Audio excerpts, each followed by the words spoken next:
음악은 시간의 흐름을 나타내는, 쉽게 얘기하면 시간의 흐름 동안에 어떤 일이 일어나는지를 소리로 만들어주는 게 음악이겠죠. 공간 예술은 공간에서 어떤 오브제 가지고 대상 가지고 표현을 한다면 음악에서의 그 소리라고 하는 건 시간이 흐르는 동안에 진행되는 거잖아요. 그래서 음악은 시간의 진행 속에서 연속성 가지고 있고요. 시간의 흐름이라는 것을 지속적으로 일정한 기간 동안에 지속적으로 움직여지는 연속성이 있고요. 그 시간 동안에 흐르는 동안에 과정을 조직적으로 보여주면서 통일성을 추구해야 되죠.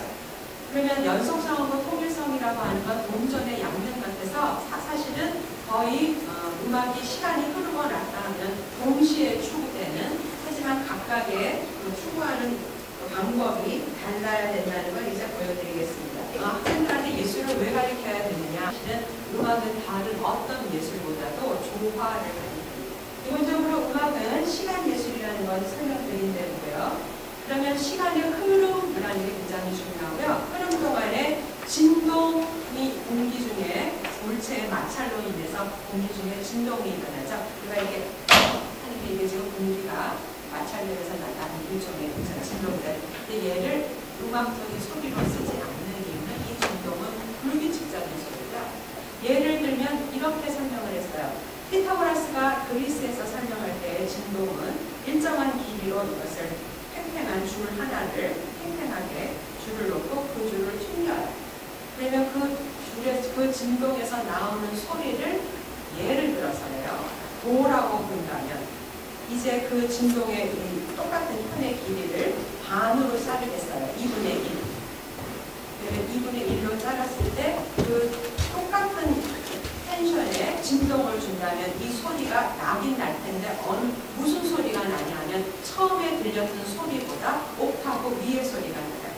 이렇게 소리를 진동을 우리가 선택을 할 때 규칙적인 어떤 비율로 진동을 찾아내서 피타고라스가 음을 체계를 만들었어요. 그게 우리가 알고 있는 오레미파 솔라시도예요.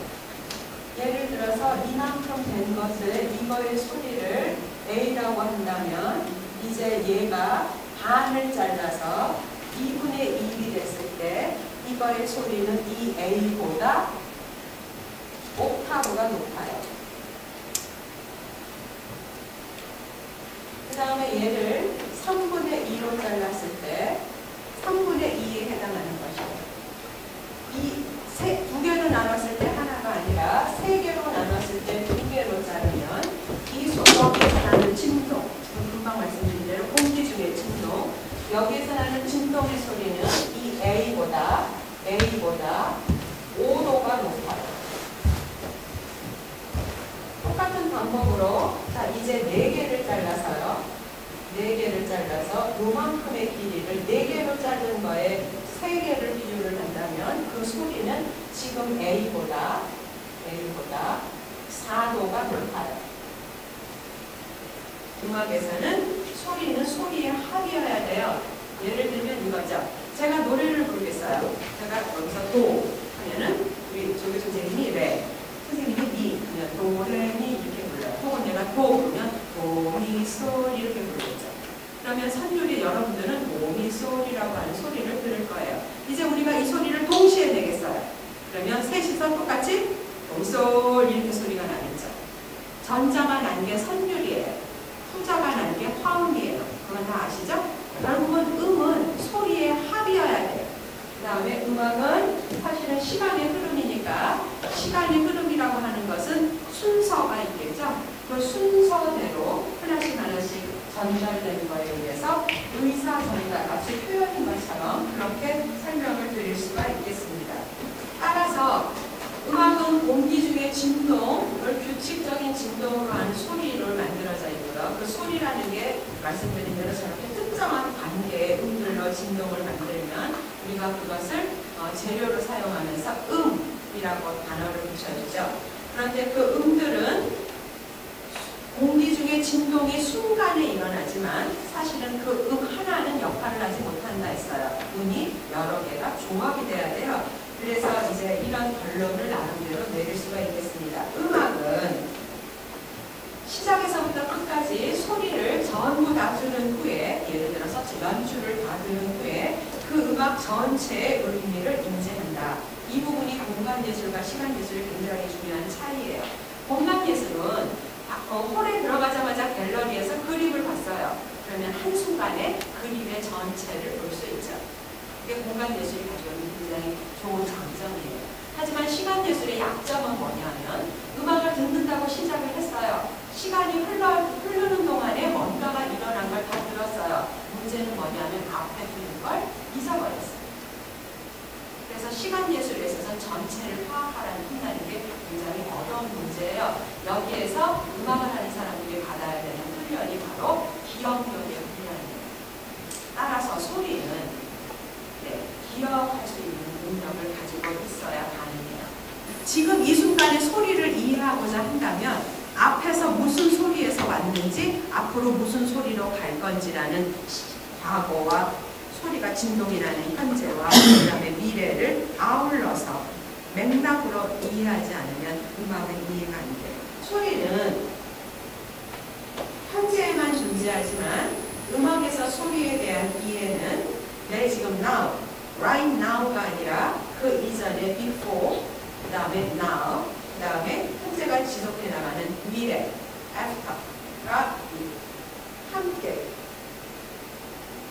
이게 어우러져야지 음악에서는 그 의미가 전달이 되겠죠.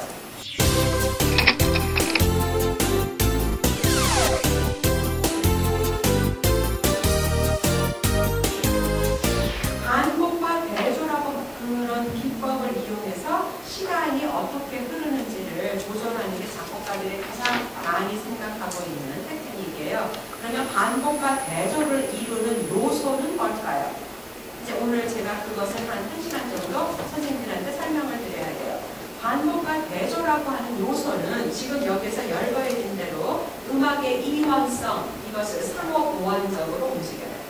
아까 말씀드린 대로 음악은 사실은 조화라는 측면이 굉장히 중요하다고 강조해드렸죠. 조화는 이런 요소들이 상호보완적으로 움직이기 때문에 그렇고요. 이런 요소들은 바로 약간 상반되는 성격의 대조의 성격의 그런 걸 가지고 있어요. 빨리 제가 한번 보여드리면 긴장과 이완, 반복과 대조, 선율과 가성, 감각과 약각, 순차 진행과 도역 진행, 장조와 단조, 음표와 쉼표, 시간과 공간, 그 다음에 구조와 장식, 개인적 짜임새와 화성적 짜임새, 그 다음에 또 하나 오늘 메인 본론의 중에서 본론, 음악적 요소와 음악 외적 요소의 상호보완적인 것. 이렇게 11개가 준비가 되어 있는데요. 이 11개가 좀 시간이 많이 걸려서 제가 그 중에 중요하다고 생각하는 몇 가지만 일단 오늘 뽑아드려서 설명을 집중적으로 해드리려고 해요. 긴장과 이완이라고 하는 건 사실은 사람이 느끼는 감정이 굉장히 자연적으로 발생할 때 일어날 수 있는 걸 그대로 표현하는 거예요. 맥박의 측면에서 보면 이 긴장과 이완이 있는 것처럼 그것이 다 시간의 흐름 동안에 일어난 일이잖아요. 음악이 바로 그런. 음악이 그러니까 이완만 가지고 음악이 있다. 이런 거 없어요. 있어요. 명상음악. 그래서 명상음악이 들으면 자야 되는 거예요. 걔는 이와 긴장을 안 만드는 패턴이에요. 그런데 실제 음악은 반복과 대조가 있어요. 그러면 어떻게 긴장을 만들고 어떻게 이완을 만들까요? 그것도 우리가 한번 생각해 볼 필요가 있어요. 걷는다는 거하고 뛴다는 거하고 비교해 보면 누가 긴장의 내용일까요? 그렇죠? 해서 선율이 도레미파솔이라는 선율하고 도미솔이라는 선율하고 도솔이라는 선율하고 세 가지가 있어요. 누가 긴장일까요? 그렇죠. 이 긴장의 강도가 제일 커요. 그러면 반복과 대조라는 측면에서 도솔 두 번 움직였어요. 뭐를 해줄까요? 대조를 보여줘야 되겠죠. 대조 보일 때 도솔 파미레 이렇게 내려와요. 선율은. 이유가 뭐예요? 대조를 보여주지만 앞에 긴장을 이완으로 풀어야 되겠죠. 그런데 그 긴장과 이완을 만드는 요소는 제 지금 간단한 이그젠플은 선율이었어요. 하지만 거기에는 화성으로도 만들 수 있고요. 리듬으로 만들 수도 있고요.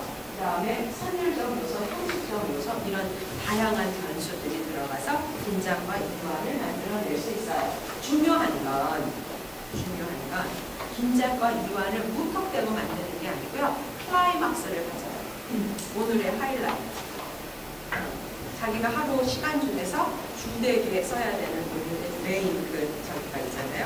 그런 것처럼 목표점까지 긴장과 이완을 만들어야 돼요. 그 다음에 이제 반복과 대조. 이게 이제 메인 파트예요. 반복과 대조는 그야말로 기호로 쓰면은 A라는 거와 B라는 게 대조죠. 다시 돌아온 A가 그래서 반복, 대조가 있고 반복이 있다는 표기고요. 혹은 A, B, A로 하면 어떤 아이디어가 반복이 됐다가 새로운 거로 왔다가 다시 돌아온다는 기호. 음악은 기호학이에요. 왜냐하면 소리를 글자도 일종의 기호죠. 그런데 그것은 객관화되고 표준화되고 공용화된 그거고 음악도 마찬가지고 음악에서의 음표, 쉼표도 마찬가지예요. 그래서 저희도 이런 기호를 쓰게 되는데 일단 음악을 한번 들어보시겠습니다. 자, 이거를 A라고 두겠어요. 그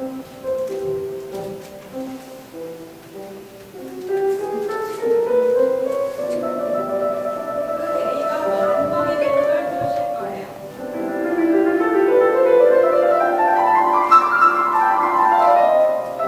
그러면 이제 새로운 C가 또 나오게 되죠.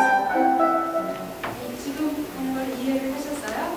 굉장히 짧게 일어난 일이지만 반복과 대조의 원리는 늘 반복적이어야 돼요. 그 반복과 대조라는 교대 자체가. 그렇게 해서 시간의 흐름을 끌어내는 것이고요. 그러면 그것은 뭐 때문에 그러냐? 아까 말씀드린 대로 음악이라고 하는 건 추상적 언어고 그 다음에 소리로서 뭐를 의미하는지 무엇을 나타내려는지가 정확하게 전달이 어렵지만 작곡가들이 해놓은 장치는 시간이 흐르는 동안에 적어도 소리가 어떻게 전개가 되고 있다라고 하는 기본적인 질서는 갖고 있는 거예요. 이게 바로 첫 번째 말씀드린 대로 반복과 대조고요. 지금 들으실 음악은 브라질의 빌라로보스의 음악인데요. 이 음악은 굉장히 신나는 사실은 축복이에요. 한번 들어보세요.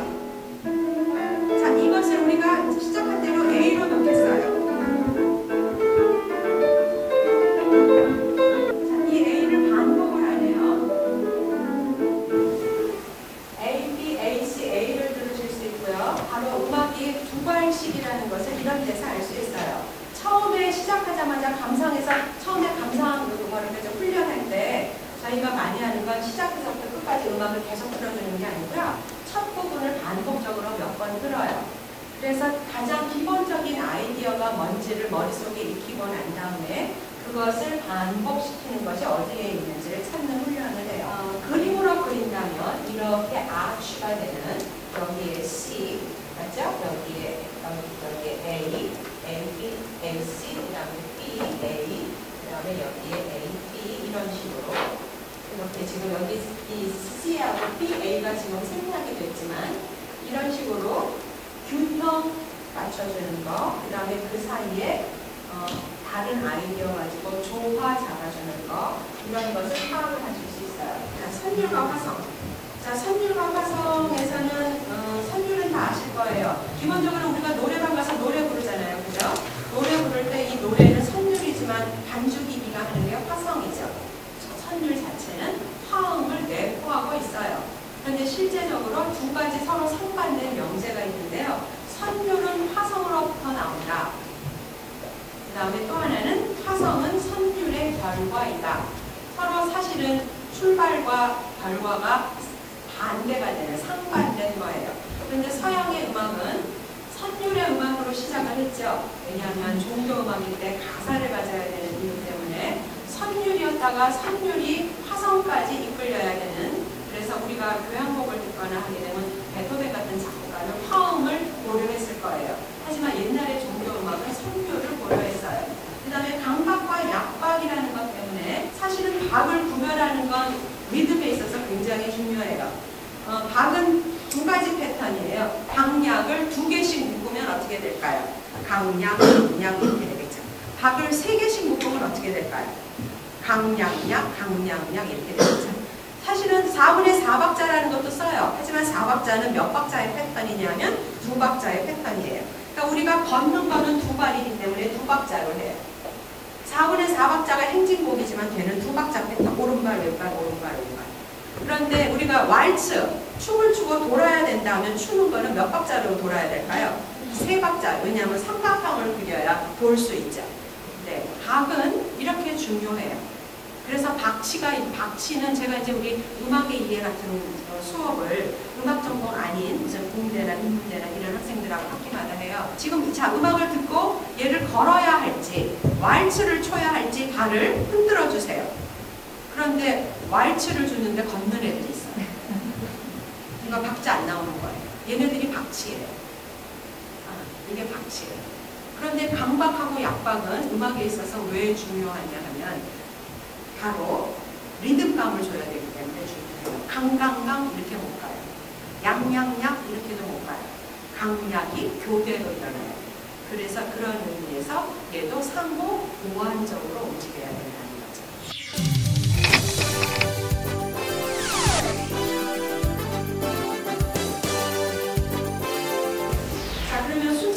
도약진에 거기에서 보면 지금 악보 하나씩 나눠드렸나요? 기본적으로 그 옹달샘을 보시면 아까 조금 전에 얘기한 대로 그 순차와 도약의 상호 보완, 그 다음에 또 하나는 이 상행과 하행의 상호 보완 여러 가지를 함축하고 있어요. 그런데 악보를 혹시 빨리 못 읽는 경우가 생길까봐 왼쪽에다가 정강보처럼 개명을 달아놨어요. 미파솔라시도 레미파솔 보이시죠? 그러면 출발할 때 미로 출발했어요. 그러면 제가 한번 읽어볼게요. 미솔 도 미솔.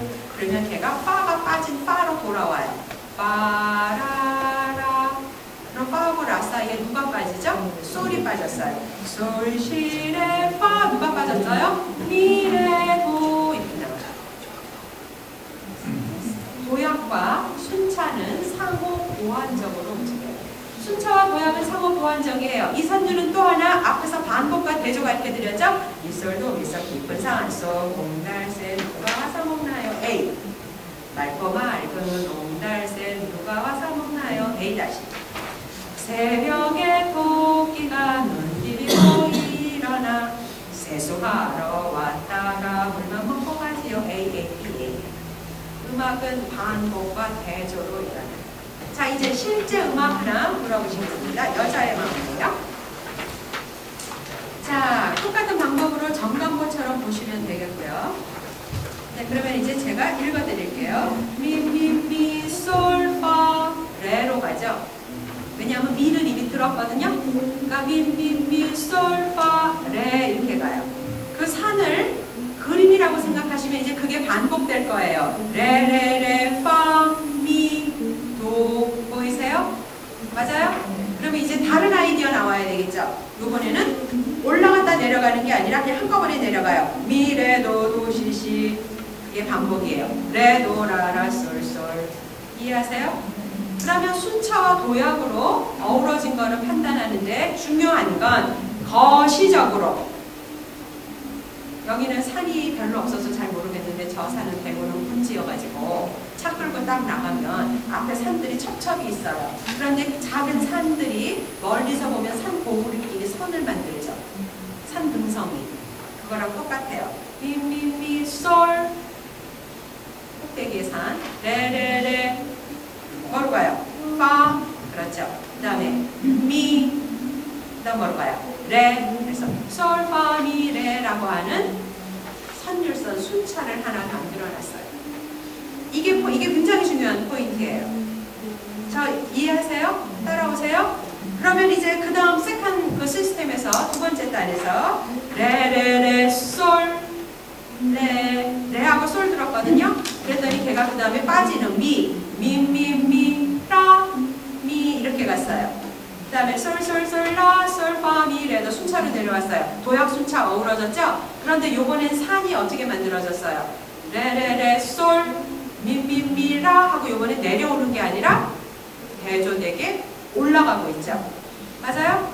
자, 그러면 세 번째 단에 솔, 솔, 시 어디까지 갔어요? 솔, 라, 시까지 갔어요. 보이세요? 솔라 시라 솔파미레 도 하면은 솔라 시까지 들었으니까 누구 나와야 될까요? 꼭대기에 도 나와야 되는데 파바로티가 1절에서는 그 도를 안 불러줘요. 악기가 짠 하고 도를 해줘요. 그러면 청중은 2절을 기다려요. 왜 기다릴까요? 지금 선이 완성이 안 됐잖아요. 솔파미레 솔라시 도 나와야 되거든요.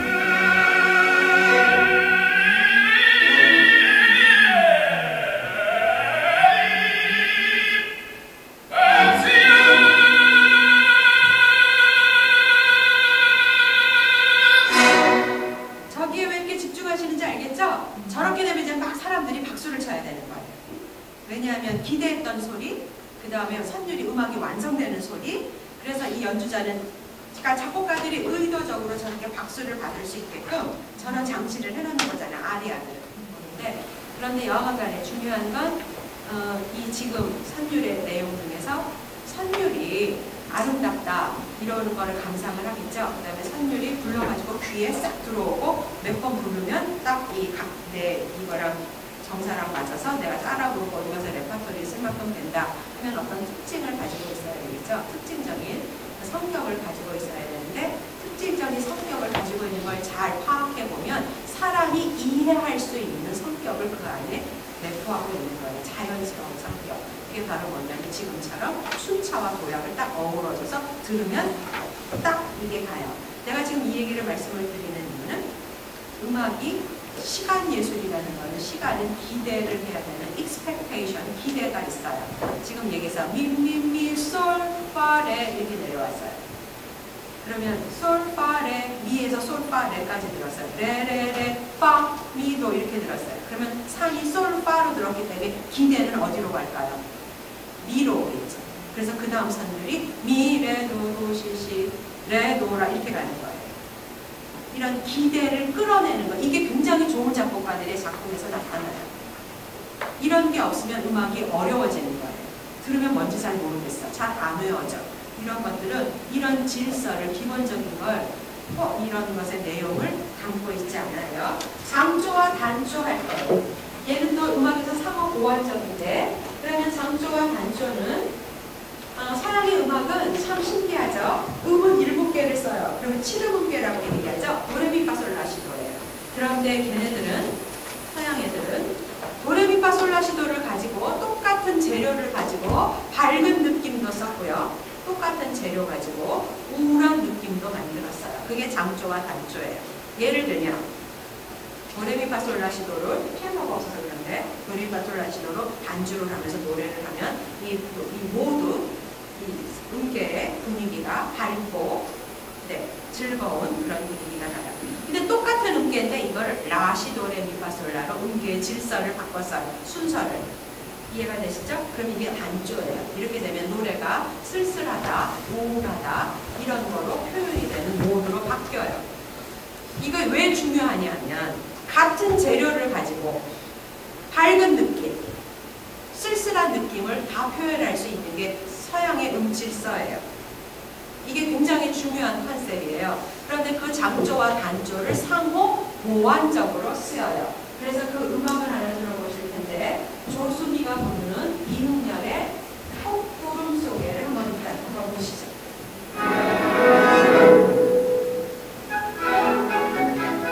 자, 느낌이 밝다, 어둡다.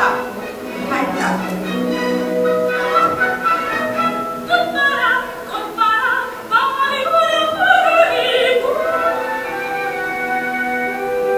지금 분위기가 밝다, 어둡다.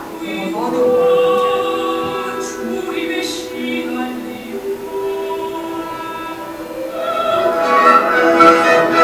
지금 들으시는 게 바로 장조와 단조를 섞어서 음악을 만드는 거고요. 앞에서 우리가 금방 확인하고 왔던 게 그대로 여기서 반영이 되죠. 반복과 대조. 그러니까 장조라는 걸 A라고 두고 단조라는 걸 B라는 기호로 쓴다면 다시 어디로 돌아와요? A로 돌아와요. 항상 이렇게 음악이 조화가 그 안에서 이렇게 컨비네이션 되는 거죠. 그런 것을 항상 염두에 두시고 음악을 감상하시는 게 좋습니다.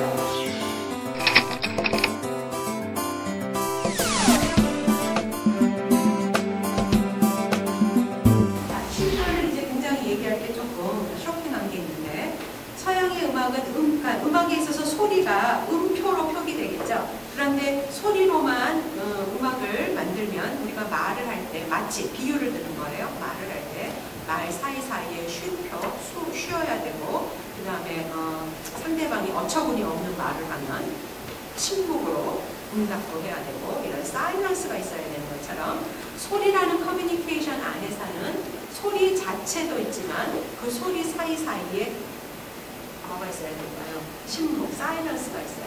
서양의 소리는 음표와 쉼표로 구성이 되어 있어요. 그런데 쉼표는 음표의 역할을 도와주겠죠. 왜냐하면 소리로만 말만 하는 게 아니라 말 사이사이에 숨표, 쉼표 있어야 되는 것처럼 소리도 음악도 사이사이에 그런 정적이랄까 휴지랄까 이런 걸 둬야 되는 게 맞아요. 그러니까 그 쉼표의 역할은 보완적이지만 서포트하는 그런 거죠. 그런데 20세기에 새로운 음악을 도전을 하게 되죠. 미국 특히 이제 북미 아메리카를 중심으로 해서 도전을 하게 돼요. 그 역사는 조금 이따가 설명을 드리고요. 그럴 때 1950년대에 존 케이지라고 하는 작곡가가 이 쉼표, 사일런스만 가지고 음악을 만들었어요. 이게 이제 굉장히 센세이셔널했어요. 어떤지를 한번 먼저 감상을 해보세요.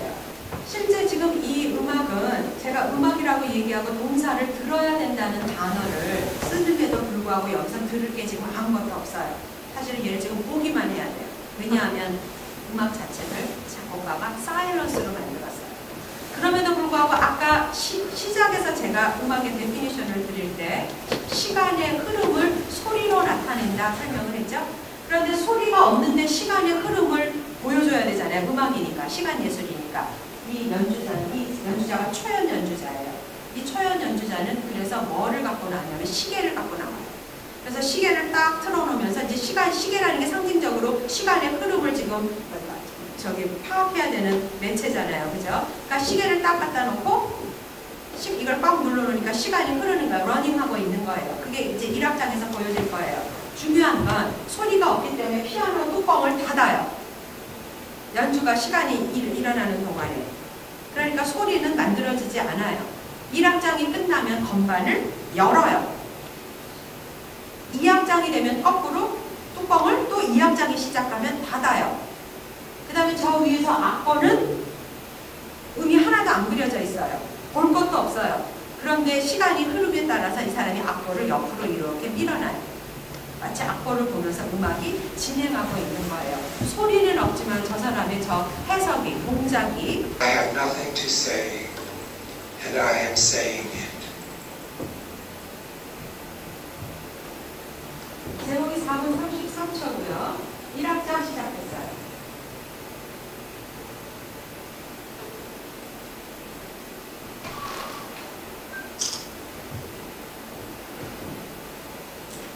장이 끝났어요.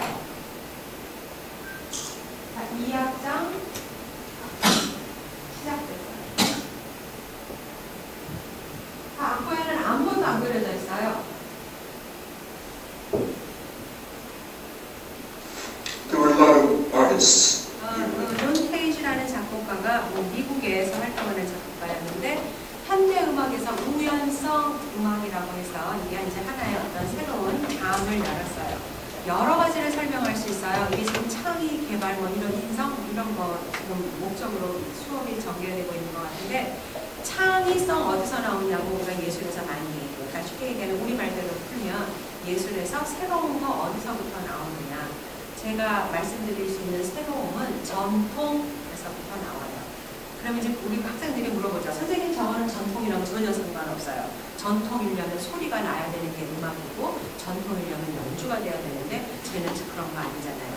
그런데 얘가 그러면 드러난 현상은 이런데 이 안에 들어있는 예술에서의 설명해야 되는 그 예술적 가치를 따지면 왜 전통을 알아야 되는지가 답이 나오는 거예요. 존 케이지는 이 작품에서 존 케이지의 다른 작품들이 좋은 게 많아요. 그런 아주 새로운 거, 뉴라고 하는 거. 그런데 이 작품만은 음악이 가지고 있는 요소의 이원적인 거, 음표, 쉼표의 관계에서 그 한 가지만을 극대화시킨 거예요. 그러니까 이 사람은 예술을, 시간 예술의 속성을 제대로 꿰고 있었어요. 그렇기 때문에 저게 가능해졌어요. 그런데 이제 그러면 결국은 여하간 간에 음악이 시간 예술이고 소리인데 저기 소리가 없었어요. 그런데 작곡가는 소리가 있었다고 얘기해요. 무슨 소리일까요? 네, 청중의 소리죠. 벽 밖에서 일어나는, 홀 밖에서 일어나는 소음이죠. 그 시간에 일어났던 자기가 주도하지는 않았지만, 자기가 만들지는 않았지만 여하간 소리가 나잖아요. 작곡가가 의도한 게 그래서 소리라고 하는 측면에서 보면 사실은 작곡가가 소리를 다 만들어내기까지 여러 과정이 있어요. 그래서 악보에 작곡가가 요구하는, 작곡가가 생각하는 자기의 작품의 음들을 다 넣는 시대가 와요. 하지만 또다시 소리는 어떻게 되냐면 작곡가의 소리가 아니라 그런데 이번에는 연주가의 소리가 아니라 제3자의 소리가 됩니다. 객석의 소리, 그 다음에 객석 바깥의 공간의 소리, 이런 것. 이해가 되시죠? 그래서 소리라는 것을 소리를 사용하지 않았다는 그 여러 가지를 이 안에서 함축적으로 보여주는 거예요. 다시 돌아와서 저런 뉴라는 걸 만들어내기 위해서 상당히 전통의, 그 다음에 본질적인 게 뭔지를 꿰고 있었다는 거죠. 그게 중요한 포인트예요. 그래서 제가 우리 학생들이랑 세미나 할 때 음악에 있어서 새로운 게 뭐냐라는 걸 공부해봤거든요. 갈까라요. 그랬더니 뉴의 사전적 정의는 이렇게요. 이제까지는 없었던 새로운 거라고 얘기를 한대요. 그래서 제가 그랬어요. 그럼 예술에서 그게 가능하겠냐? 어떻게 생각하세요? 예술에서 이때까지 없었던 전혀 새로운 거는 저는 없다고 봐요. 예술은 그래서 사실은 경험이 굉장히 중요하고요. 경험의 누적이 또 하나 굉장히 중요하고요. 그 다음에 그 경험을 새로운 자극을 받았을 때 꺼낼 줄 아는 게 또 중요해요. 예술은 전통에서부터 나온다는 것, 그것을 꼭 제가 말씀드리고 싶어요. 음악은 구조와 장식이라는 이원적인 요소를 가지고 있어요. 하이든의 음악이 107개의 교향곡을 갖지만 그 106개인지 7개인지가 구조적인 측면에서는 거의 일관성을 가져요. 다만 귀에 듣는 표면적인 장식의 내용이 다 다를 뿐입니다. 그런데 우리가 듣고 즐기는 건 뭘까요? 장식이에요. 하지만 시간 예술의 속성상 누구를 반드시 가져야 될까요? 구조를 가져야 되죠. 그건 마치 공간에서 뭐를 가져야 되는 거라고. 집안에 이 건물 지을 때 설계에서 틀을 가져야 되는 거랑 똑같아요. 이게 이제 저희 메인 포인트 중에 하나예요. 구조적 짜임새와 화성적, 대리적 짜임새와 화성적 짜임새인데요. 여기에서 수평적인 짜임새와 수직적인 짜임새를 이제 구별을 조금 하셔야 돼요. 구별할 줄 아는 건 감상에 있어서 굉장히 도움이 돼요. 수평적인 짜임새라고 하는 건 그야말로 수평이에요. 수평은 아까 얘기한 대로 선율들이죠. 선율은 시간이 지나면서 음들이 막 연결되는 거니까. 그런데 수직적인 짜임새라고 하는 건, 수직은 여러 개의 소리가 동시에 나는 게 수직이겠죠. 그게 우리가 얘기하는 화성이잖아요. 그죠? 그리고 서양의 음악은 시작하자마자는, 그리스부터 시작하자마자는 어떻게 됐을까요? 선율로 출발을 해요. 왜냐하면 가사를 세팅을 하려면 선율이 나와야 되는 거죠. 동양의 선율은 계속 하나로 남아요. 그런데 서양 애들은 9세기가 되면 그 선율에 또 다른 선율을 얹어서 선율로 입체를 만드는 거예요. 이걸 다성구라고 해요. 그런데 들어야 될 사람은 어떻게 될까요? 선율 4개를 동시에 들으려니 귀가 얼마나 어렵겠어요. 이해가 되세요? 그래서 수평적인 짜임새의 음악이 어려워요. 지금 제가 짜임새 측면에서 수평적인 것, 수직적인 것을 하게 되면 얘를 음악으로 구별을 해야 되는 게 어렵기 때문에 그림으로 일단 보여드릴 거예요. 자, 아까 말씀드린 대로 바로크를 전후로 해가지고 바로크 전에 르네상스 시대랑 수평적이다. 바로크에서 수직적이라고 하는 컨셉을 그림에서 확인할 수 있어요. 시대가, 예술이, 시각이, 컨셉이 같이 가요. 그림을 2개를 보실 거예요. 이 그림은 15세기 그림이에요. 그러니까 르네상스 그림이고요. 그다음에 또 하나가, 자, 이 그림을 하나는 그래서 르네상스 거고 하나는 바로크 거예요. 일단 르네상스 먼저 보겠어요. 이 그림은 지금 네덜란드의 상인이래요. 이게 반 야크라고 하는 네덜란드 화가가 그린 거예요. 이게 유명하죠. 그런데 이 그림에 들어가 있는 게 이 안에 들어있는 모든 사물들은 대상은 매우 섬세하게 그려져 있어요. 양팔자가 어떤 무늬로 되어 있는지 다 보이시죠?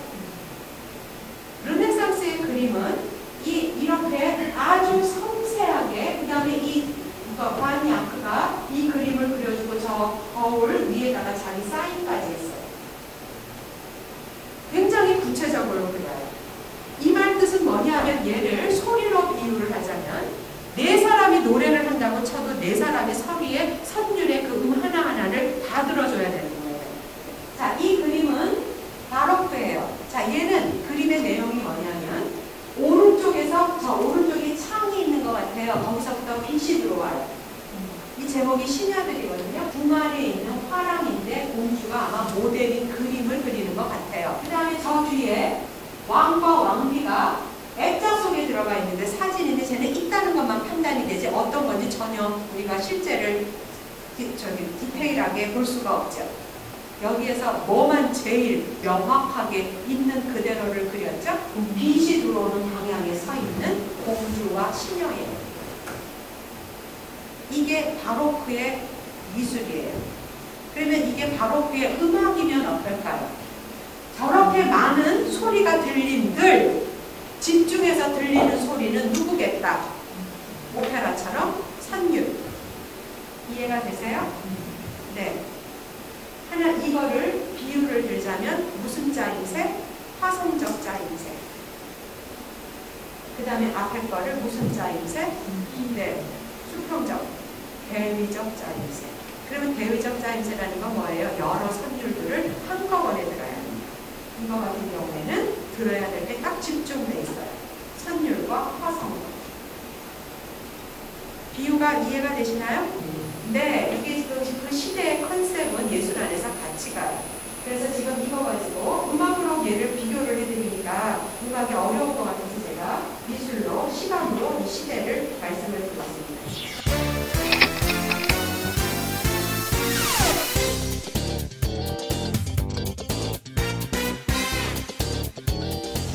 사실은 음악은 음악 외적인 요소를 태생적으로 가지고 있어요. 그래서 음악은 사실은 태생적으로 수와 결합이 되어 있고요. 그 다음에 그 음악이 출발해가지고 발달할 때, 활용 가치를 높일 때 시작해서 뭐 때문에? 종교. 음악이 실용적인 음악으로 출발을 해요. 재래의식에서 음악을 쓰죠. 음악을 쓰므로 해가지고 더 신성하다고 생각할까? 성스럽다고 생각할까? 말로 표현할 수 없는 성스러움. 그 다음에 말로 표현하는 그 이상의 이 마음의 경외심. 이런 게 음악으로 가능하다는 거예요. 그리고 리듬이라는 게 뭐예요? 시간의 흐름을 리듬이잖아요. 문학이 이제 르네상스 때 문학이 발달하겠죠. 그 다음에 그리스 거의 그런 시들을 많이 뺏겨 쓰면서 문학을 발달시키는데 그 문학이 곧 뭐랑 결합하냐면 음악의 가사. 지금 제가 아까 금방 10번에서 그 회화로도 비교를 했지만 음악은 회화하고 거의 비슷하게 같이 가요. 그 다음에 이제 무용. 무용이라고 하는 건 워낙 음악이 본질적으로 리듬하고 단계되어야 되기 때문에요. 네. 그 무용은 자연스럽게 스트라빈스키 같은 사람들이 교향곡을 쓸 때 무용을 전제로 해서 쓰죠. 그래서 이제 무용과 이런 매체들이 결합을 해요. 이것이 지금 음악 요소와 음악 외적인 요소들이 결합할 수 있는 여지예요. 음악은 사실 소리로만 듣겠다. 그러면 순수 음의 소리로만. 그런데 사실은 기악음악 같으면 그게 가능한 거죠. 그래서 절대음악은 순수 기악음악으로 가사, 언어와 분리된 기악음악은 가사를 갖지 않잖아요. 그러니까 언어와 분리된 기악음악에서 음악이 소리로서만 갖는 가치, 자율적인 가치를 발견하고 기악은 그 자체의 악기라는 소리 자체에 기반을 둔 독립적인 예술이다. 이게 음악에서 아무 상상력 갖지 말고 소리로만 음악을 즐기라는 절대 음악입니다. 반면에 표제 음악은 가사는 없는 기악 음악이더라도 가사가 없으니까 내용을 당장은 몰라요. 하지만 그럼에도 불구하고 앞에서 열거한 시,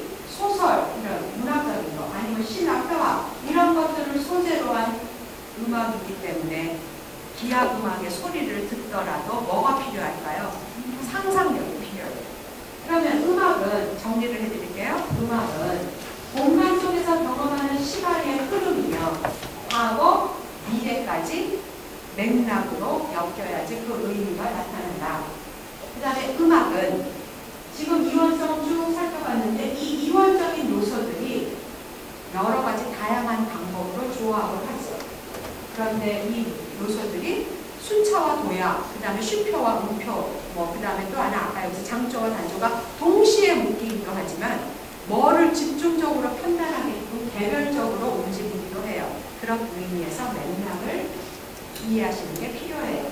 따라서 음악의 진행에서는 이들 매개 변수들이 이원적인 성격을 고려해서 상호 보완적으로 사용해야 되고 우리는 그 보완적일 때 어떤 것이 지금 여기서 강조되는지를 파악해야지 작곡가의 의도를 이해하실 수 있어요. 순수 음으로 표현되는 음악이 어떤 의미나 내용을 갖는다는 해석은 사실은 음악에 있어서는 굉장히 많은 상상력의 범위를 확장시켜주는 요소로 작용을 해요. 그래서 예술가가 되려면 저 상상력을 키우기 위해서 음악 외적인 내용들을 본인들이 훈련을 해야 됩니다. 그럴수록 우리 무한한 해석이 나오죠. 이거 아시죠? 악보는 이미 1780몇 년에 모차르트 같은 경우에 만들어놨어요. 그게 왜 20세기가 돼서도 계속 연주를 할까요? 한 번 연주하면 끝나면 그만인데. 하지만 현대음악 같은 건 왜 한 번 연주하고 나면 더 이상 연주를 안 할까요? 이런 걸 한번 생각해 볼 필요가 있어요. 결국은 뭐예요? 우리가 음악적인 행위에 있어서 행위를 세 수로 나누죠. 작곡가의 창작의 행위, 연주자가 소리를 전달하는 행위, 청자가 감상을 하는 행위로 나눠요. 그러면 우리가 생각하기에 누가 이 예술을 리드할 것 같으세요? 만드는 사람이 리드를 할까요? 소리를 전달하는 사람이 리드를 할까요? 아니면 청중이 리드를 할까요? 네, 이유가 뭐예요? 걔네들이 소비자기 때문에. 그런데 이 소비자들을 사실은 누가 끌고 갈 수 있어요? 연주자들이 끌고 갈 수 있어요.